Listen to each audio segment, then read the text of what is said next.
Ar-Rahman 'ala istawa apabila zahir dia tu, zahir nas tu. Mana okey. Zahir ayat tu. Okey, faham doktor. Barakallahu fik. Mana kata ayat mutasyabihat ni tak boleh buat hujah dalam masalah berakidah di sisi doktor. Sah? Bukan tak boleh buat berhujah. Mana kata masalan ayat yadullahi fawqa aydihim khalaqtu biyadayya ni ayat mutasyabihat di sisi doktor sah atau ayat tu jalan tak? Ayat mutasyabihat. Okey. Makna kata kita nak ambil ayat ning isbat kata Allah Taala bersifat dengan tangan, Tuhan ada dua tangan tak boleh.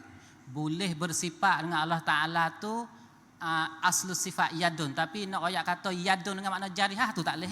Yadun makna jarihah tu kita ittifaq dah kata kita tak kata, tetapi makna sifat ni boleh dah ambil ayat mutasyabihat. Kalau doktor kata saat ni tu kita nak isbatkan sifat Allah, boleh kata boleh? Boleh ya ayat Quran.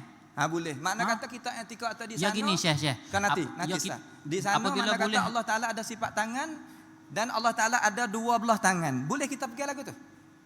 Boleh tak boleh? Tengok Quran royak tak? Allah Taala royak tak? Atau royak. Khalaqtu bi yadayya bal yadahu mabsutatan. Tu royak. Betul. Baik, makna kata ayat mutasyabihat, bolehlah kita nak ambil isbatkan akan sifat Allah Taala boleh. Di sisi doktor boleh tak?